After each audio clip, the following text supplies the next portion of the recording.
Most people think that finding a deal is the hardest part of real estate, and then taking down the deal is the second hardest part of real estate. And then number three is, how do you make profit in it? Well, I'll be the first to tell you that finding real estate is not hard once you create a pipeline. But the one thing that is hard is understanding how to leverage negotiations to take down a deal safely, wisely, and financially viable. One of the big things is, how do you negotiate and structure a deal is more important than the actual deal that you're taking down, because it gives you time to be able to understand any of the issues, any of the limitations, and what your density is going to be when you're dealing with subdivides on residential, or multifamily density on what's the quantity of multifamily units I can build to maximize the best use of that land. And so one of the big things that I always tell people is, how you structure a deal is how you keep yourself from going bankrupt. It's how you keep yourself from losing money. It's how you keep your investors afloat. It's how you keep your investors coming back. And most people don't know this. And so we're going to teach it to you today. And I'm going to run through a handful, 5 processes that you're going to need in order to negotiate your next land acquisition for multifamily, for residential land development, or anything that has a density perspective on it. And I was sitting down, I was at Ty's house this week, and I had a gentleman in his 60s that had been in real estate for over 30 years. And he goes, Jerome, I wanted to come in and build an online brand, but after hearing you speak and the way you do real estate, you gave me an entire new excitement about how to go in and take down real estate that I never knew after 31 years of doing real estate. And so I want to share with you what I shared with this gentleman just a couple days ago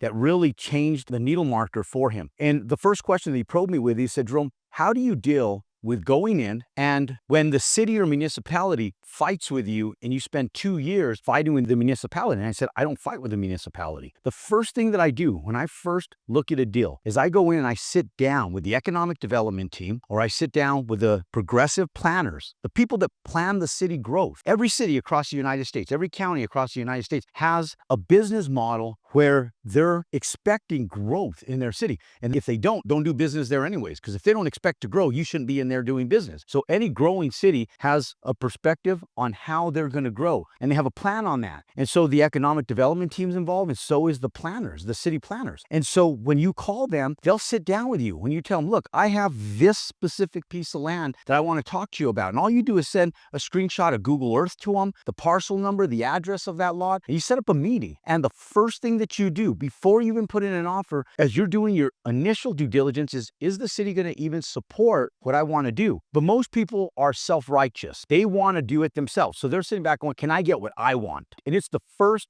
mistake that anybody that goes into real estate makes, is they're self-righteous because you're selfish, you're greedy, and you need to wipe it off the table. The first thing you need to do is you need to figure out, does this even match the progressive growth plan of what the city's looking for? Like, if the city has it mapped out that they're going to be like an entertainment district, and they're going to be putting restaurants and bars, and they're going to be putting hotels, and they're going to be doing like travel leisure stuff, you're not going to go in and put a housing complex right in the middle of all that. It's not going to happen. You're going to fight them tooth and nail, and all you're going to do is cause yourself frustration and havoc, and they're never going to support you, and you're never going to get it past the finish line. You're just going to waste dollars, probably investors' dollars, other people's money, including yourself and your time, and you're never going to get the project past the finish line. So instead, you sit down with them and you ask them first, what is your vision for this area? How can we support your vision? Not my vision, your vision. What is it that you want to see go into this area? And you find out exactly what they want in that area. Once you do that, you can sit back and go, okay, does this even at all remotely support what I want to do? And if there's a component, and I'll give you an example. You know, we went in and we were talking to a municipality 3 years ago,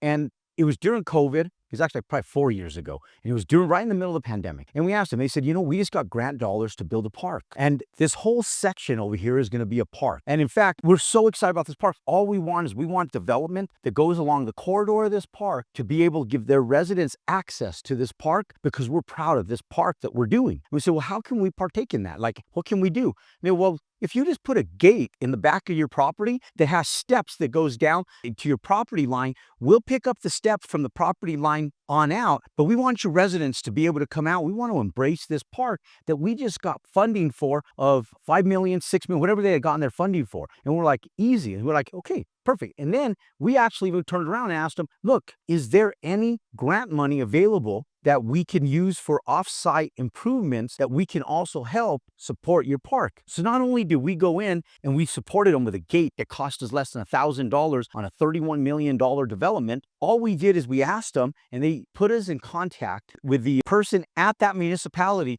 that deals with all the grants, and we dealt with the mayor, and the mayor came in, embraced it, and we got a $50,000 grant, and their grant money actually paid for the steps, the gate, the wall, and everything. And so we went in and it was like flying colors, because all we did is we supported their vision in the simplest of things a lot of time, because these are very simple people. They're not developers. Most developers will go in and they start pushing their ideas and they start bullying the city. You don't want to do that. You want to go in and just support it. The city will support you. They're very simple people. They think that developers are wealthy and rich. If you go in and the simplest of things make most average people happy, you can go in and create a lot of good for a municipality and also get your product approved, provided you go in and talk to them first. Okay, now, secondly, let's talk about the second thing that needs to happen, okay? Now, second thing that needs to happen is you sit down, you know you're gonna have the city's support. So you go, okay, I like this property, but you have to have an architect that is educated enough in that area to help you define and look through the gray areas of what the density for the highest and best use of that land is going to be. And so a lot of times people will just open up the code book, they'll go to the zoning, and they'll be like, oh, this zoning can give me 20 units of multifamily, and I'm going to do 20 units on there. Why? You have a lot of acreage, you have the room for more, you're going to limit yourself to what is in the book on that one zoning. There's a gray area in zoning. Nothing is perfect. There's loopholes and everything. So when you hire an architect, you could sit back in and go, I want the highest and best use. And when we took this piece of land down, the land, we tied it up just pre-November. We're supposed to close on it in February of 2024, mind you. Now we're going into April of 2025. So how did we get the extension for over a year to be able to continue moving forward that piece of land, but yet not lose the piece of land, not irritate the owners? They're a little irritated, but it's okay. We pushed the bar a little bit, truth be told, okay? But you can do that when you control something and you have it illegally tied up. So here's the thing. When we go in, one of the biggest things is that piece of property was zoned perfectly for what we wanted to do. And it was zoned perfectly for what the city wanted to do. And there's a clause in there that says, if you build within 3 miles of one of the rivers that comes down through our area, you have to build retail or office on the first floor. And it was a deal killer for us. We said, we don't want to do it. We could have killed the deal at that point in time, or we could put a simple contingency in our purchase agreement. That's number 3. When you go in, you don't go and do your purchase agreement to just purchase the property. You do the purchase agreement with the option to purchase the property, okay? That's number 4, okay? So when you go in and you do your purchase agreement, you go in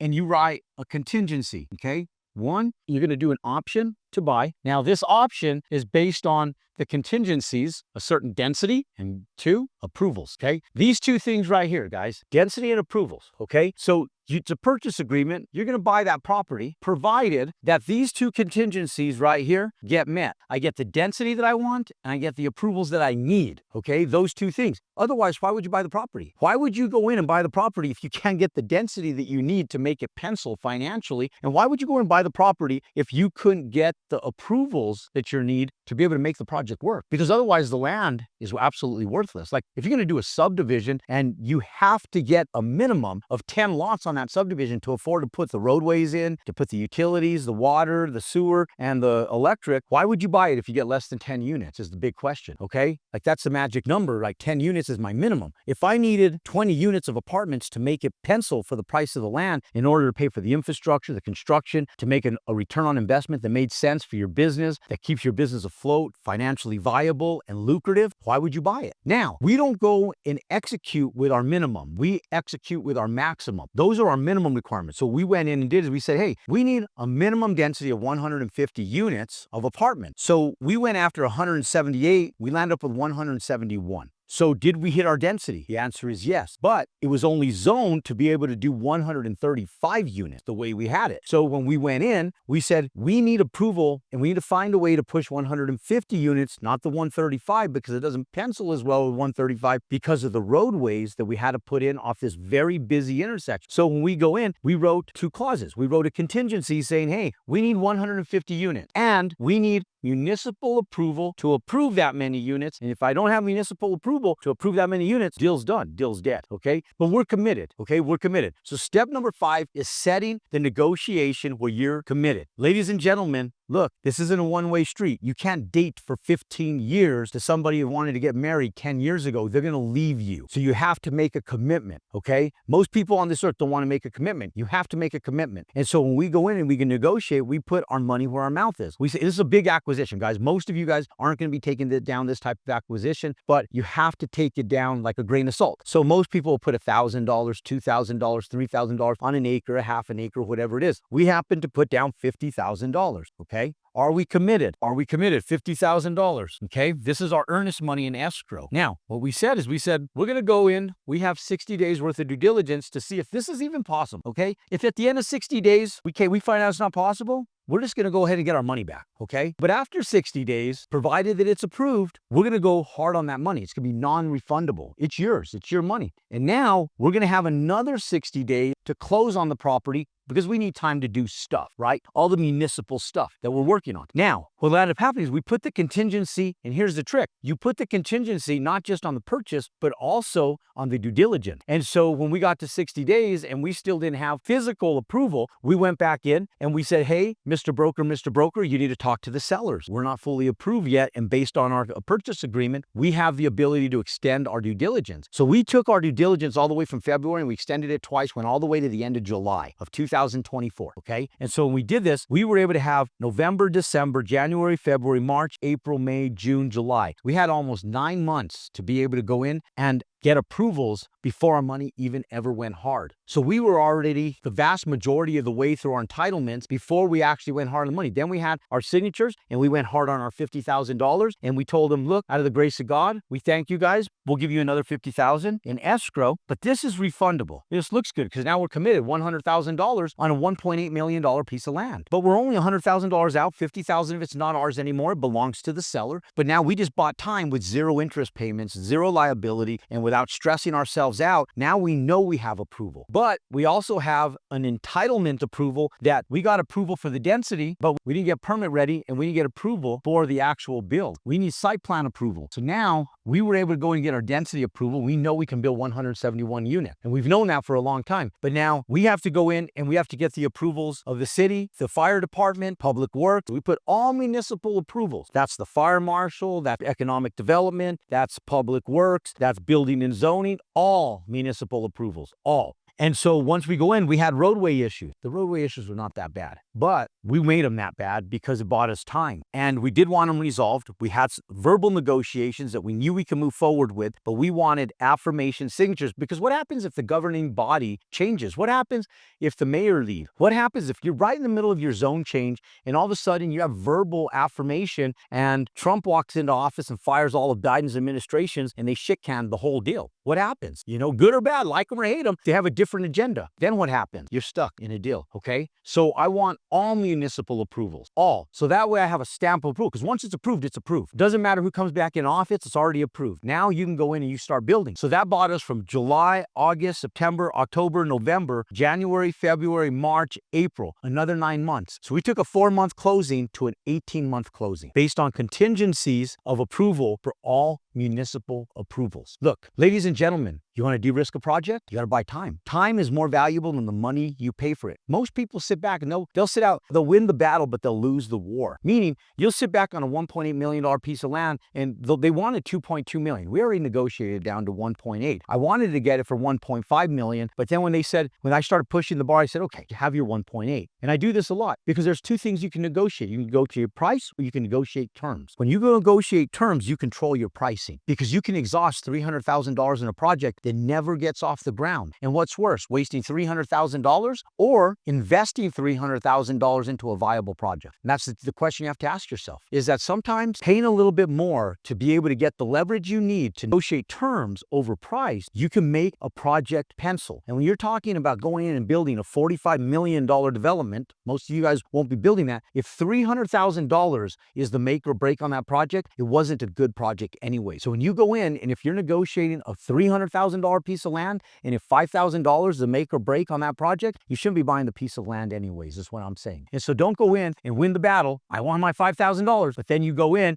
and you do this incorrectly and you lose the war. Make sure you set yourself up for success. Make sure that when you go into any project, Before you go in and start fighting with people, you don't fight with nobody. You go in, you gain support, you gain approvals, and every single time you take down a deal, you'll be successful. Look, for more information just like this, and to be able to follow success tips that help you in real estate multifamily and real estate development, click and subscribe to my YouTube channel right now, pound that thumbs up button, and I'm gonna recommend a couple real estate development videos right after this one that'll help you buy land and turn dirt into dollars and continue compounding your success.